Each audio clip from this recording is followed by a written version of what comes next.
Hi, this is Jim, and today I want to share with you a short video about how I managed to lower the seat height of my dual sport motorcycle. This 1997 Suzuki DR350ES originally had a seat height of 35 inches unladen, and I've managed to take it through a few modifications down to about 32.5 inches. So originally, I'm just about 5'4", 28-inch inseam. It was a real struggle for me just to get one toe down on the ground. Now I can get both feet on the ground, and by shifting my weight a little bit, very firmly on one foot, feel much more confident, particularly on the streets. The things that I've done here are pretty universal among motorcycles. First, I got a lower seat. Second, I used a lowering link on the rear suspension. Third, I lowered the front of the motorcycle by sliding the fork tubes up.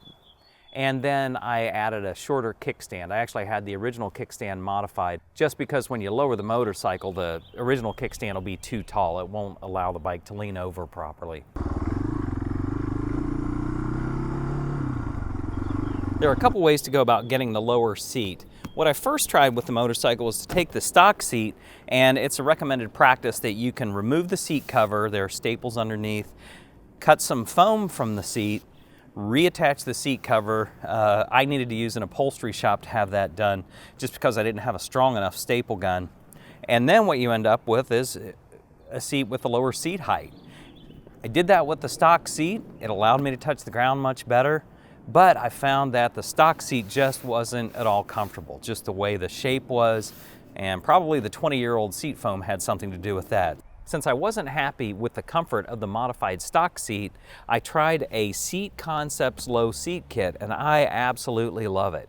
It sits 1 inch lower at the front so I can touch the ground much better, and it also has a much wider seating area at the back, which makes it so much more comfortable for longer trips. You can slide back and forth. It gives you much more room to move around on the motorcycle. And this extra width, you might think it would be a hindrance in the dirt, but I haven't noticed it at all.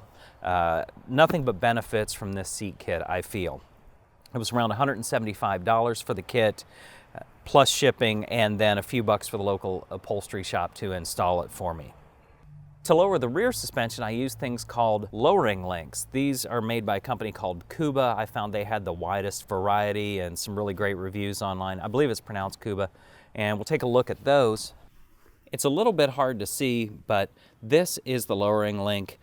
This gold bar here, there's another one on the opposite side of the rear suspension linkage, and it's a little bit longer than the stock link, which allows the bike to sit a little bit lower. So it takes about 25 minutes to put these two lowering links onto the bike. You need standard metric tools, and they send you the complete instructions and tips on setup in order to accomplish all of that.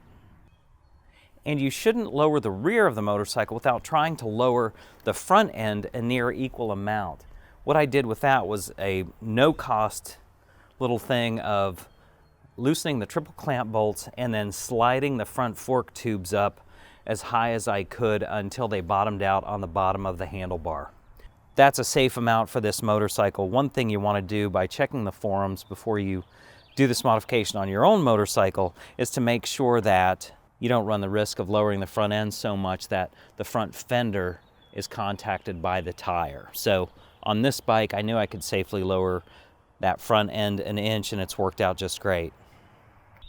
The very last necessary modification was taking the kickstand to a welding shop and having an inch cut out of the middle and then having it welded back together just so the bike leans properly down with the lowered suspension.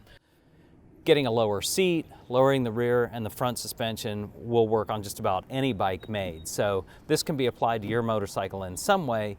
I think it's a matter of just doing the Google research to find out what kind of experience other people have had with your particular bike and what they might recommend. I hope if you've been considering any of these modifications or if you're unfamiliar with them, seeing this little video has helped you out a bit. Thanks so much for watching. If you have any questions, just let me know, and have a safe ride.